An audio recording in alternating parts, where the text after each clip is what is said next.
श्री सद्गुरुवे नमः।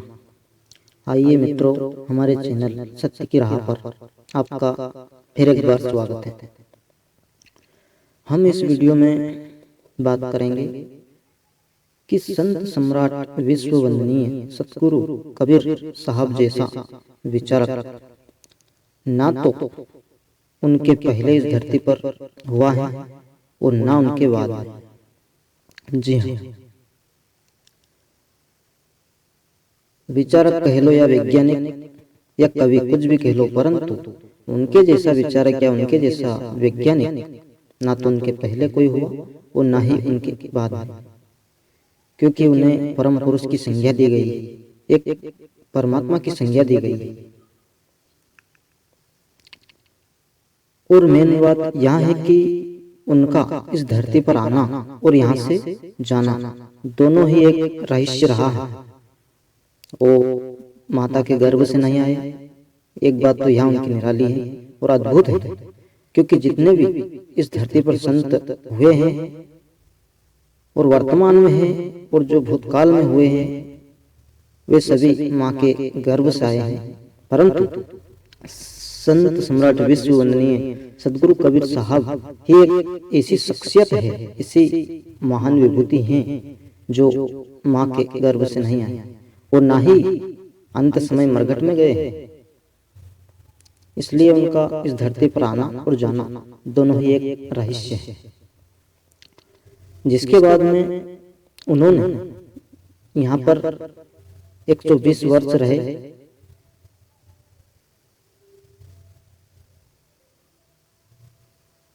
और पाखंडवाद जो है उसको अपना निशाना बनाया। दुनिया में, विश्व में जितना भी भेदभाव किया गया, उस भेदभाव पर कटाक्ष किया।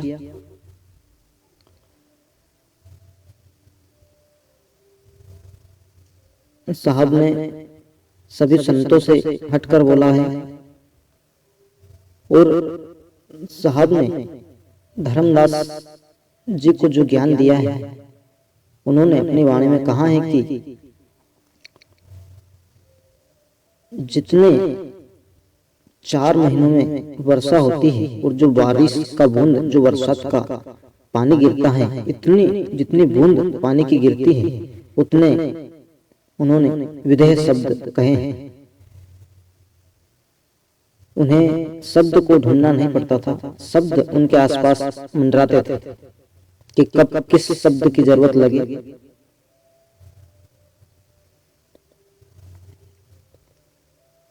सभी संतों ने भक्ति की बात की, ज्ञान की बात की, उपासना की बात की, व्रत, तीर्थ, मूर्ति पूजा, सबकी बात की, परंतु साहब कबीर का ज्ञान सबसे अलग है। उन्होंने 3 लोक को ही छोड़ दिया और चौथे लोक, अमर लोक की बात कही है, सतलोक की बात कही है कि जिस लोक में जाने के बाद जीव मोक्ष को प्राप्त होता है, जीवात्मा सभी बंधनों से मुक्त हो जाती है। तो उन्होंने अपनी वाणी में कहा है कि साहिब सबका बाप है और बेटा किसी का नहीं, और बेटा होकर अवतरे सो तो साहिब नहीं।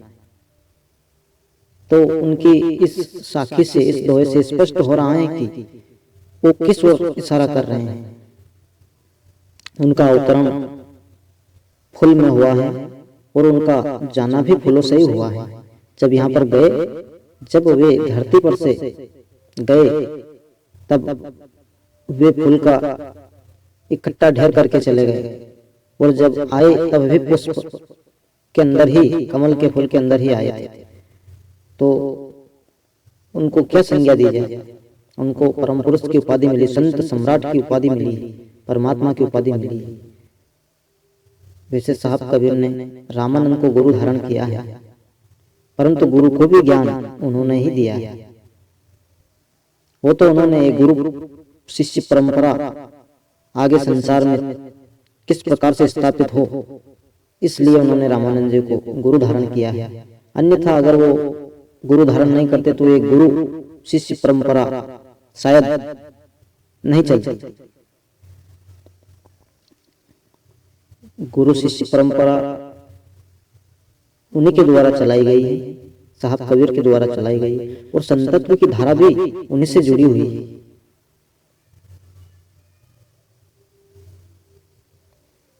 इस संसार को साहब कबीर ने काल का देश बोला है। अपने एक नहीं अनेक शब्दों में कहा है उन्होंने कि यह देश काल है, काल का देश। अपने कई भजनों के माध्यम से, कई दोहे, कई सांखिया, सभी के माध्यम से उन्होंने जीव को चेताया है। अपने अनेक भजनों में उन्होंने चेताया है। अपने एक शब्द में कहा है उन्होंने एक भजन में कि घना दिन सो लिया रे अब तू जाग मुसाफिर जाग। इसे एक नहीं अनेक भजनों के माध्यम से और अनेक साखिया, अनेक शब्द बोल करके जीव को उन्होंने चेताया है कि होशियार हो जाओ, यहाँ पर भरोसा नहीं है। देह का, प्राणी मात्र को, जीव मात्र को जगाया है कि आपको ये मानव देह मिली है, यह अनमोल है, इसे ना गंवाएं। सद्गुरु की शरण में जाएं और अपना जीवन धन्य करें। इस वीडियो के अंत में बस यही कहना था कि सद्गुरु कबीर साहब जैसे विचारक या वैज्ञानिक ना तो उनके पहले हुए हैं और ना ही उनके बाद में, तो उनकी शिक्षा का आप सभी अनुसरण करें, उनके दोहे का, उनकी साखियों का, उनके भजनों को सुने, उनके शब्दों को सुने और उनका अर्थ करें कि साहब इस शब्द में, इस दोहे में, इस भजन में क्या कह रहे हैं, उनकी वाणी में क्या बोल रहे हैं, उसका अनुसरण करें और उन वाणियों के माध्यम से अपना जीवन यापन करें। तो आपका धरती पर आना, आपका जन्म लेना सार्थक हो जाएगा। और यदि उनके द्वारा बताए गए मार्गों पर अगर आप चलते हैं तो यकीन मानिए उनके बराबर शिक्षा और किसी की नहीं है। वे तीन लोक से ऊपर चौथे लोक, अमर लोक की बात कर रहे हैं, जहां पर जीव जाता है और फिर वापस देह के बंधन में नहीं आता है, मोक्ष की प्राप्ति हो जाती है।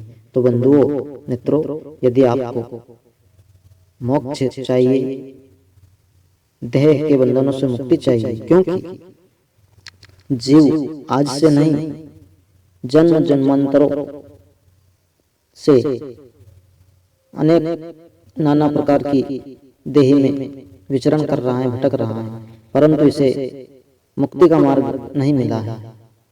और केवल एक यह मानव तन ही ऐसा है कि इसमें 5 तत्व हैं और इसमें सब प्रकार की क्षमता है, सब प्रकार की सूझबूझ, पारख और परखने की क्षमता जीव को दी गई है, मानव को दी गई है, ताकि वह ये पता कर सके कि वह कौन है, कहाँ से आया है, कहाँ जाएगा।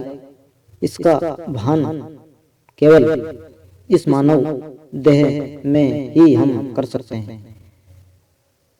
तो हम साहब कबीर की शिक्षा पर चलकर थोड़ा उनकी साखियों, भजनों और दोहों का अर्थ समझकर उनकी शिक्षा पर चले और अपने जीवन को सफल बनावे और साहब कबीर की कृपा व दया से सतलोक की प्राप्ति कर सके, ऐसा हम प्रयास करें। तो कहीं साहब कृपा, तो कहीं जाकर के सद्गुरु कृपा हम पर हो जाए और हमारा जीवन सफल हो जाए। बस यही इस वीडियो में आप सभी मित्रों को कहना था। धन्यवाद। आप सभी को मेरा प्रणाम। श्री सद्गुरुवे नमः।